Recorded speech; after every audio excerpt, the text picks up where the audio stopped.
Chainsaw Man has finally hit the big screen, and it's not just about chainsaws and carnage. It's a film about love, fear, and what it means to have a heart in a world built to tear it out. I didn't go into this movie expecting to feel as much as I did, even though I had seen a lot of people, a lot of reviews saying that this was one of the greatest animated movies of all time. How it was heart-wrenching, and how the characterization, the animation was some of the best people have ever seen. Yet, it's violent, it's chaotic, it's absurd. Beneath all that, Chainsaw Man, the Reze Arc, might be one of the most honest and emotional stories I've seen in a long time. Well, besides Demon Slayer. This movie adapts Tatsuki Fujimoto's Reze Arc, the bridge between season 1 and what comes next, and it perfectly captures that strange balance between sincerity and satire, between the grotesque and the painfully human. Because yes, it's wild, it's bloody, it's filled with devils that feel like nightmares given flesh, but somehow every frame feels real. It captures what Fujimoto always does best, showing that the line between horror and tenderness is razor thin. And the audience clearly felt it too.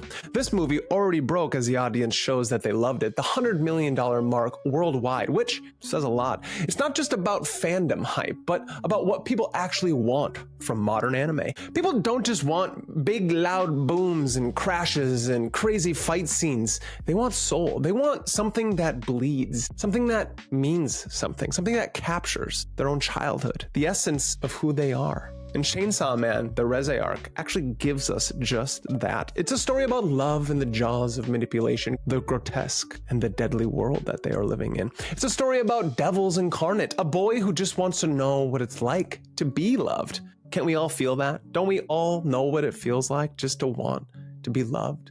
If you're new here, welcome to Magus in the Media, where we explore myth, magic, and meaning in the stories that we love. If you enjoy deep dives into anime, film, modern mythology, anything that goes on in the media today that truly shows us the symbolic nature of esoteric, the occult, magic, and mythology, make sure to subscribe, like, comment, and share. It helps the channel grow and lets me keep exploring the hidden symbols, emotions, and philosophies buried deep inside the stories that we love. All right, let's get into this. The beginning of this movie, it actually starts off with a beautiful foreshadowing. There's this dream that keeps repeating on and on in Denji's life. You see a dark alleyway, Denji and Pochita running down it, and a single door standing at the end. He walks towards it, his hands trembling, and then he hears that familiar voice, Pochita, don't open it. And every time I see that scene, because we've seen it a bunch throughout season 1, it hits me because that's just not a dream. That's trauma. That's memory sealed behind a locked door. That's trauma waiting to be unfolded. That door is, some would say, Denji's heart. The place where everything he's lost, everything he's done, everything he can't face, it just waits in silence. It's easy to forget in a story full of devils and madness that Denji is still just a child. He's just a kid, 15, he's 16 years old, a boy who's never been allowed to grow up. And what's behind that door isn't some supernatural curse, it's the weight of everything he's ever endured. It's the price of surviving in a world that demanded he sell his body, to hunt devils, to pay off a debt, and to die, and to be reborn. It's his blood, and it's finally his soul. In an esoteric sense, that door is what we can call the threshold. It's the place where every soul has to pass through if they want to see themselves clearly, if they want the illusions to fall away, if they want to see the truth. But most people never open it, and maybe Denji shouldn't open it. I've read the manga, and I know the horrors that lie behind that very door. Denji's entire journey is actually orbiting around that door. Every relationship he forms, Makima, power, Aki, and now Reze, brings him closer and closer to opening it. So the beginning of this movie is beautiful foreshadowing for what we're going to get. And maybe that's the coolest part, because Pochita's warning, don't open it, isn't just about protecting Denji from some external devil. It's a warning about facing his own and the illusions that cover the unseen truth of what is truly in control. At the center of Chainsaw Man, everything comes back to that one thing, I would say, Denji's heart. And I don't just mean the heart that keeps him alive, the one that belongs to Pochita, the chainsaw devil. I mean the real heart, the one that keeps breaking, used, and still somehow keeps beating. Because this story, the manga, the series, the anime, and now this movie is about what happens when someone who's never been loved suddenly gets a taste of it, or at least the illusion of it. Denji's entire existence has been transactional. Kill this devil, get that meal, rinse, repeat, obey this order, get a pat on the head, be a little dog. Beneath the hunger and the hormones that Denji feels, there's this raw, painful human desire. It's merely just to be seen. We all can feel it. And that's why this movie, from that first hour that goes by, is so magnificent. It makes you feel. It's like everyday existence. You really know what it feels like to be him, just wanting to be held. Not because he's useful, but because he's alive, because he's human. And that's what makes Pochita so powerful as a symbol. Pochita isn't just the chainsaw devil. He's the embodiment of unconditional love. He fuses with Denji, not to control him, but to save him. He literally becomes Denji's heart. And in doing so, turns the devil of death into the guardian of life. Not the actual devil of death. You know, you understand the symbol of like Chainsaw Man, everyone's afraid of him. He's the devil of death. We will eventually get the death devil, but right now, the Chainsaw Man, the chainsaw devil, Pochita, is just that. Everybody wants him. Nobody can have him, except for that boy. And then there's Makima, the woman who dangles affection like a carrot in front of a starving animal. She gives Denji glimpses of this love. A smile here, a movie date there. But they're all illusions. They're carefully constructed fantasies meant to keep him obedient, like a nice little dog, as she always tells him. She represents the world's version of love, seductive, manipulative, and conditional. Makima makes Denji believe that if he's good enough, obedient enough, human enough, maybe he'll finally be worthy of being loved. And that illusion is what makes Reze so different. Because where Makima's love is built on power, Reze's begins in vulnerability. Reze doesn't come to Denji as a goddess on a pedestal, as Denji always props Makima to be. She meets him in the rain, in a phone booth, like a stranger from another life. She listens to him, she laughs with him, and for a moment, she lets him believe that love could be simple. That maybe, just maybe, he's not the monster that everyone says he is. Denji's heart beats between these two worlds, the divine manipulator above and the doomed girl below. And somewhere in that space, he starts to realize what it means to feel. And what I mean by that divine manipulator above, that's Makima, the pedestal that he puts her on. The person throughout the beginning of this movie that he can't not fall in love with. He's projecting every innocence, every affection, and every bit of his heart onto her. And she uses him up over and over for it. And Reze tries so hard to not fall in love with her, yet it's so real. They seem to be the same age. She smiles, she glitters, she continues to want to help and want to teach him. And these are the things that are so beautiful in this story, is that it's real and it's honest. It's every bit of everything we want from storytelling in our modern day to be, and yet we had to wait for it to come in the form of this story in this anime. And anime in general, because anime in general is what is making us feel something again. It's called anime. And it's an art form. I continue. Before Reze ever enters Denji's life, there's Makima, like I said, the unreachable woman at the top of the public safety hierarchy. She has that gentle voice, calm eyes, and an aura that feels almost divine to him. She's everything Denji thinks he's ever wanted: beauty, kindness, power, affection, but it's all just smoke and mirrors. There's a scene early in the movie that captures it perfectly. Makima takes Denji to watch 10 movies in a single day. She took him on a date. She walks down the street wearing normal clothes. She's a normal human with her hair down. And Denji looks at her like, my God, am I really going on a date with this human? What's going on? I got here an hour early. Okay, well, let's just continue, right? Isn't like we all have that feeling within us when we're young? What do? I guess I'll just get there early. Panting, panicking. So they continue on this date. They sit together in a dark theater, one film after another, laughter, silence, tears all around them. Yet those two silent, not really getting why everyone else is laughing. Why are they feeling this way? I feel that all the time, actually. People really loving one thing or another, and I'm all like, I don't get it. That was awful. So I can understand. And then there's that one movie at the end. Right before they go on that, Makima says, truly only 1 out of 10 movies are good movies. And here we are. Let's go to the last one. Maybe this one's it. As it goes on, they watch this movie, and Denji was heartfelt. He felt something. They both did, supposedly. So Denji, exhausted and euphoric, realizes they both felt something in that final film. For that single moment, he thinks, wow, we're the same. Two people finally connected over something real.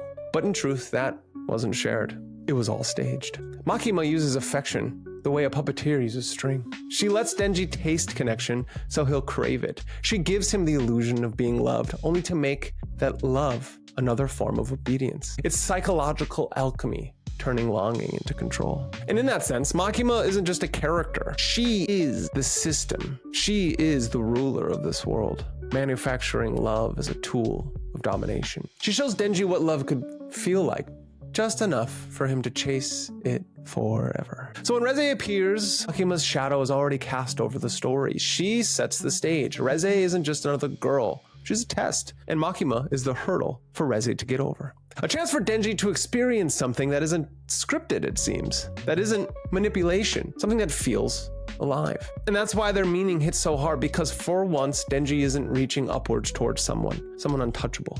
He's simply standing in the rain, face to face with another human being. They're not just standing in the rain, they actually meet in the phone booth. After the date, Denji's running along during the rain and he gets in the phone booth. And then this cute little girl gets in the phone booth with him. Up until this point, we're really truly just waiting for the other foot to drop. That date with Makima, we know it's not as real as Denji makes it out to be. He's a horny young boy. He's looking for love. He finds himself in a random phone booth, and a young girl gets in there with him just to get out of the rain. What a coincidence. So it's raining, and Denji ducks into this phone booth. He's soaked, he's shivering, he's alone, and that's when he meets her. Reze. There's something immediate about her presence. It's not the kind of beauty that overwhelms. It's the kind that feels familiar. She smiles like someone who's seen him before, or maybe just understands what that loneliness looks like. Like Denji, who's lived his entire life outside in alleys, living day to day, trying just to find the next meal. This softness he sees in her, it's alarming. It's disarming.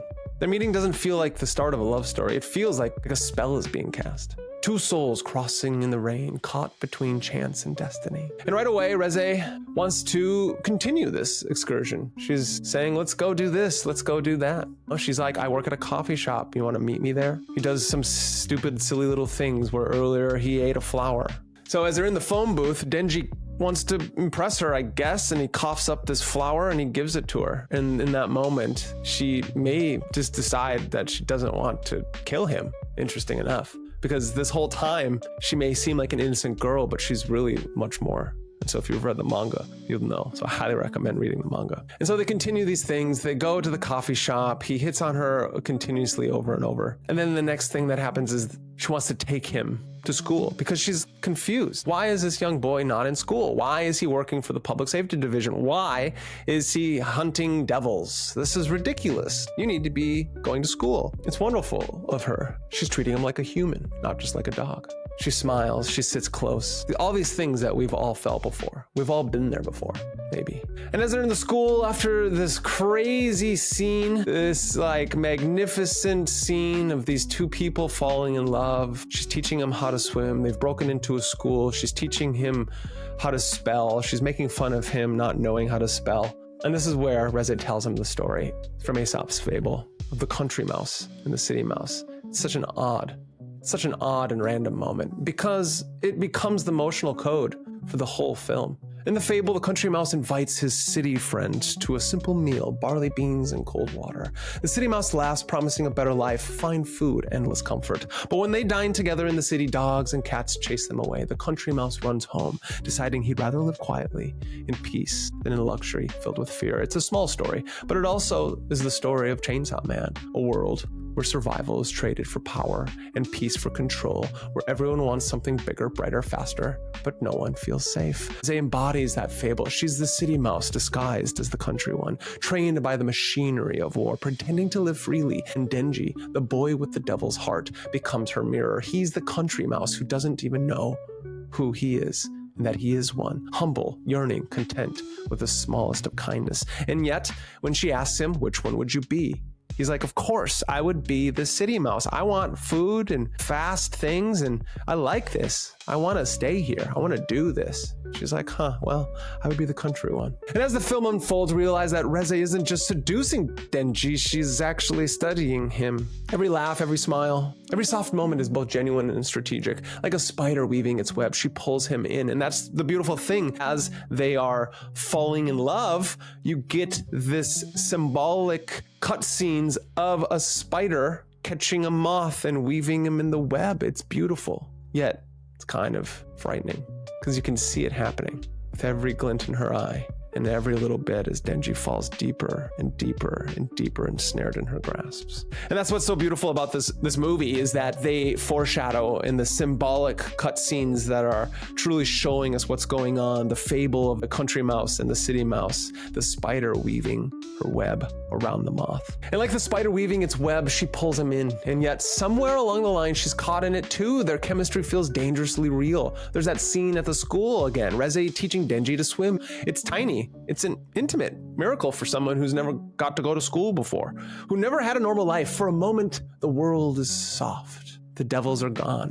The noise fades, and Denji is just a boy in a pool with a girl, smiling for maybe the first time in his entire life. Something where we've all felt. The world's troubles just fade away, and that is this spice of life, this simple story, this cinematography, this animated wonder of this story of the beginning, as it slowly unveils the frightening, necessary, death-defying facts of what's going on in the story. And this is what Fujimoto does so well. He makes the tenderness terrifying because you know it can't last. You feel the tension under every breath, like the moments before a bomb goes off. The movie captures this eeriness perfectly, that sense that the sweetness of life and the grotesque nature of the world are inseparable. It's beautiful, it's tragic. It's honest. After that pool scene, you start to feel something shifting. The movie slows down just enough for you to breathe, and then it hits you with the same quiet dread again, because we as the audience already know what kind of world this is. We know the moments of peace never truly last. Reze's world begins to unfold piece by piece. We see her move through the school at night as she's supposedly going to use the restroom. The same girl who was laughing and teasing Denji just hours ago, now walking with a kind of grace that only killers have. Her eyes are different. Her tone is calm. And then without hesitation, as we're seeing cutscenes of this other man, a serial killer talking to running water, this running water, supposedly the typhoon devil. He's speaking about how he's supposed to ensnare. You're supposed to be scared of this person, but he is just a mere pawn. Serial killer confronts Reze not knowing who she is, not knowing the power that she has. And like a twig, she snaps him. That serial killer aligned himself with the typhoon devil. But interesting enough, as the serial killer is trying to take her out, she stands there as her eyes flicker. It's a beautiful scene. It's crazy. Her eyes, as he talks about killing and taking Denji and what he's going to do to her, start to flicker as if her mission is realigning, and her hatred for maybe Denji, but also this man in front of her who thinks he's so powerful, but really he is nothing. It flickers and flickers until he attacks, and she, with a few moves, it's beautiful. Anybody who knows the Black Widow's move that she does as she takes out a guy, it takes him to the ground and then puts him in a chokehold. It's actually a perfect chokehold. She does it correctly. They animate it correctly. It's brilliant. She kills him like nothing. And how she does it, it kind of changes everything. She sings softly, almost like a lullaby. It's an old Russian song, melancholic, beautiful, haunting. It's a song about love and loss, about life that could have been peaceful, but it wasn't. And as she sings, you start to understand who Reze really is. She's not just another devil hybrid or assassin. She's actually a child of war. She's a weapon made to love and destroy at the same time. Her song becomes a confession, a melody for the ghosts of her past, for the innocence she's lost before she's ever met Denji. It's just a small moment, but it carries so much weight because that song is the sound of her humanity trying to survive the mission. You can feel that she's been broken by the same system that broke Denji, molded by fear, trained by violence, but still carrying this tiny ember of warmth that refuses to die. And that's what makes her relationship with Denji so tragic. She sees herself in him. They're both children of cruelty, pretending to be normal people for just a few borrowed days. He's a boy who became a devil to stay alive. She's a girl who became a weapon to stay useful. They both long for the same thing, a simple life, untouched by fear.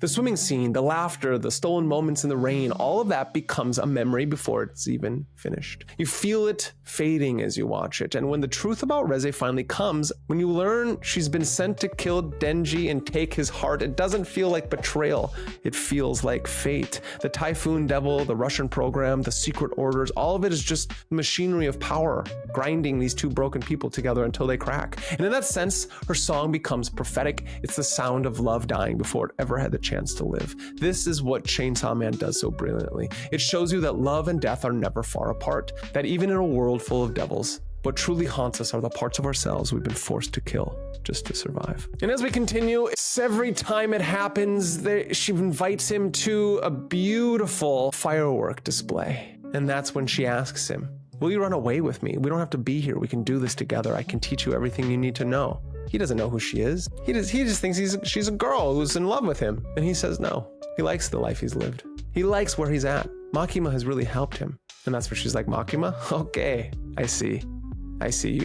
And then she kisses him. And that's when everything changes. It's not just an innocent kiss. She bites his tongue off. It's wild. It's beautiful. It's crazy. And then everything changes. That's when the fights happen. That's when the true battle begins. Everything blows up. And that's when the chaos ensues, where Denji, the Chainsaw Man, battles the Bomb Devil. It was beautiful. When the Bomb Devil finally changed, when Reze changes into her form, it was one of the greatest change scenes I've ever seen. And then the fight, as chaotic and crazy as it was, if you're not an anime watcher, it may be hard to see, but they're really getting something across in it. You get to see all kinds of crazy things in this fight.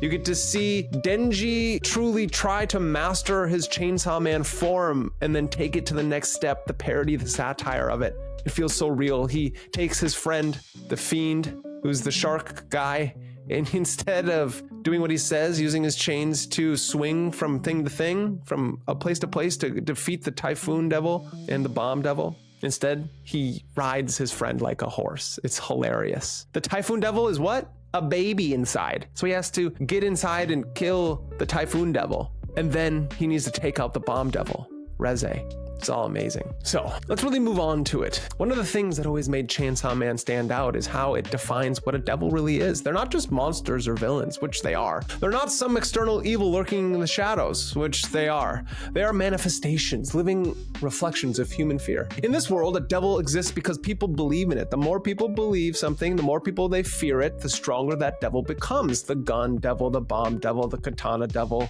the Typhoon Devil. They aren't random creatures. They aren't random creations. The good term for that is that they're egregores. They're psychic entities born from collective emotion, the same way mythic gods once arose from humanity's imagination. These devils are born from our trauma, our anxieties, our nightmares, and that's the genius of Fujimoto's storytelling. He takes what is symbolic in religion, in occult philosophy, in our myths and our folklores, and our normal everyday things that people could be afraid of. The idea, the thought creates form and makes it literal. Our fears become flesh. Our collective shadow walks among us. It's a terrifying idea, but it's also incredibly truthful, because if you look around the world, our devils are already here. They just don't always have horns and claws. They wear suits, screens, uniforms, and titles. They feed on the same thing these devils do, fear. They feed on fear. The fear of losing status, comfort, safety, or love. In that sense, Chainsaw Man is a mirror of the human psyche.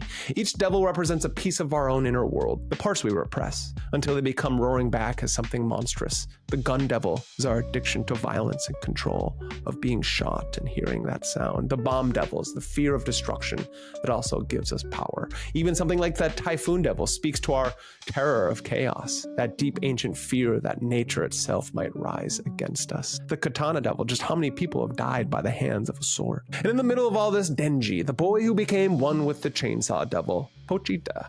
But Pochita is a little bit different. He's not born from fear, he's born from love. Interesting. He's the one devil who gave his heart away. Pochita's sacrifice reverses the entire cosmology of this world. He fuses with Denji not to possess him, but to save him. It's an act of compassion that rewrites what a devil even is. He becomes Denji's heart, literally, symbolically. The force of pure affection inside a world built on fear. And that's what makes Chainsaw Man so profound underneath all of its absurdities, all of its grossness. It's not just a story about devils, it's about creation. It's about how we manifest our own demons, and sometimes how love itself becomes the only thing powerful enough to redeem it. Because in the end, every devil is just a reflection of us, and every act of love is a small rebellion against the fear that created them. Now, everything the movie builds up to, every quiet moment, every slice of life moment, every awkward smile, every drop of rain, it all explodes here. Reze's secret finally ignites. We find out she isn't just some mysterious girl who wandered into Denji's life. She's a weapon, a Russian assassin, trained from birth, modified into a devil hybrid. Her mission is simple: kill Denji and take his heart. The heart that holds Pochita, the chainsaw devil the world fears most. The reveal, again, like I just said, it hits like shrapnel, because all that tenderness we felt between them suddenly becomes dangerous. The same hands that held his face now reach to tear it apart, and yet somehow you can still feel her hesitation. even if she doesn't want to admit it. Like a spark of love refusing to die inside the machinery of war.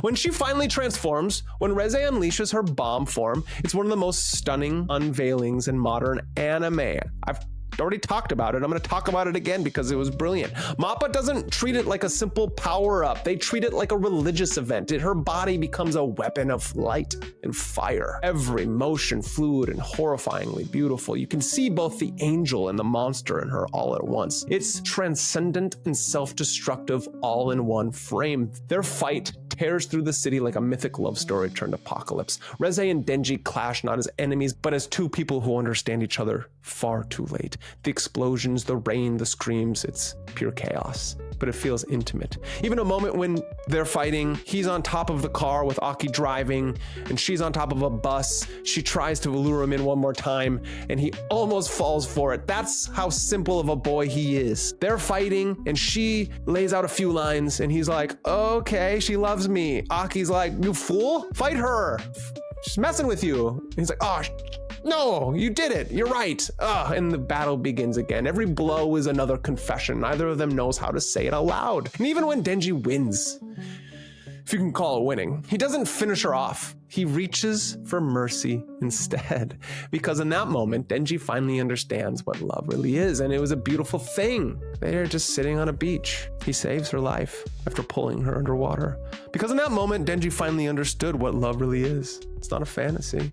It's not control. It's not a promise of safety. It's compassion. It's letting someone live even though you don't have any reason not to. The act alone separates Denji from everyone else in this world. From the hunters, the devils, the system built on fear, he chooses to save her, and that one choice, that flicker of empathy, makes him more human than anyone else around. But in true Chainsaw Man fashion, mercy comes with a cost. He tries one last time to say, I will go with you. And she says no. She paralyzes him and walks away. She's like, I never loved you. It was all a lie. This was just a mission. I can't believe you didn't kill me. Paralyzes him and walks off. And it's in that walking off where he's like, I will wait for you. Just like any love-struck boy. I will wait for you even after all these battles and after you try to kill me over and over again. And as this montage fades away and she realizes maybe I want to see him again, that is where the trauma comes. Because while Denji is now waiting in a cafe, hoping Reze will meet him there, Makima is already waiting for her on the road. Well, not really. Reze is walking down the same alleyway, which is, again, cinematography, animation, coming back to something we've already seen. And the mouses, the mises, the mice flow like water underneath her in the alleyway, and up pops from them Makima. That moment Reze steps towards freedom, she meets her end, surrounded by a trail of mice. As Makima finishes the fable she once told Denji. It's cruel. It's poetic. Makima, the city mouse, devours the country one. And to be honest, Makima isn't the city mouse or the country mouse. She's actually the mouse leader. She's the person who controls both sides of the gun. Reze never makes it to the cafe, and Denji never learns what really happened. He just sits there still waiting, still hopeful, with flowers in his hands. As power bursts through the door, breaking the silence with that chaotic, childish energy. A reminder that in this world, innocence always replaces intimacy. The fable completes itself. Better a simple life in peace than a luxurious one filled with fear. But in Chainsaw Man, there's no peace. Only the faint hope that love might outlast the fear that created it. When the fighting stops and the smoke clears, there's this quiet that falls over everything. The noise of the city fades, and all that's left is Denji, this kid with blood on his hands, still believing in love. He doesn't know what happened. He doesn't know that the girl who made him feel human again has already been erased from this world. He just waits. He waits in that little cafe, nervous and hopeful, staring at the door every time it opens. He's not thinking about the devils or the missions or the hearts. He's just thinking, maybe she'll come. Maybe for once something will go right. But Reze never arrived. Instead, again, power bursts through the door, loud and obnoxious. And Denji smiles because what else can he do? The film doesn't give us closure because Fujimoto never does. There's no happy ending, no clean resolution, just the ache of something almost beautiful and the sense that the world swallowed it before it had the chance to bloom. And that's where the Aesop fable comes full circle. The country mouse and the city mouse, the parable that Reze told Denji when they first met, wasn't just a story. It was a prophecy and great storytelling. Two beings from different worlds share a meal, sharing a life for a brief moment before fear drives them apart. Reze, the city mouse, tried to taste peace, and Denji, the country mouse, tried to taste love. And they actually were different, like opposing things. And both of them were destroyed by the same thing, the world that they live in. A world that punishes vulnerability, a world where affection is a weapon and innocence is a liability. When Makima kills Reze surrounded by her mice, it's not just another death, it's the metaphor made flesh. Makima is the city. The illusion of safety, the luxury of control, the perfection that demands submission. She devours Reze to preserve the order she built, to remind Denji that love will never exist outside of her shadow. And yet somehow, that moment doesn't feel hopeless, because in that cafe, in Denji's quiet waiting, there's something sacred. There's still a flicker of belief, that belief that love could exist. Even if it's fragile, even if it's fleeting, it is real. That's what makes this film so powerful. It's not a story about victory or revenge, it's a story about heartbreak, about what it means to open your heart in a world that's been trained to crush it. The country mouse and the city mouse isn't just a metaphor for Denji and Reze, it's a mirror for all of us, for anyone trying to live simply, to love honestly, in a world built on fear and spectacle. It reminds us that maybe it's better to live a small, genuine life, one filled with quiet moments, even pain, than a grand one that costs you your soul. And that's why Chainsaw Man, the Reze Arc, lingers, because it doesn't end with resolution, it ends with feeling.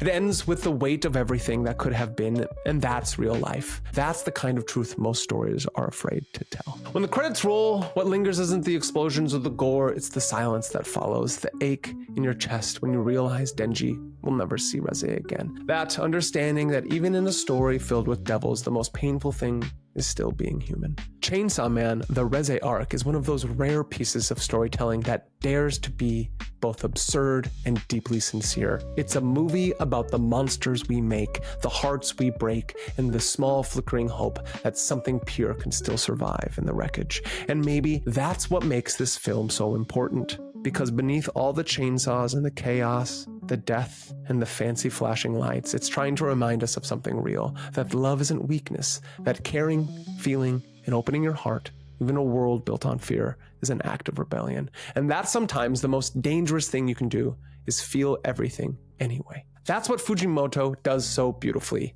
He writes about devils, but what he's really writing about is us, about how the divine and the monstrous are often the same thing, just seen from opposite sides of the mirror. And Chainsaw Man forces us to look straight into its reflection. So if you've made it this far, thank you for watching. If this story hit you the way it hit me, let me know. What were your favorite moments of the Reze Arc? Did you see it as a love story, a tragedy, or something else entirely? And if you're new here, this is Magus in the Media, where we explore myth, magic, and meaning in the stories that move us. From anime and film to the hidden archetypes beneath it all.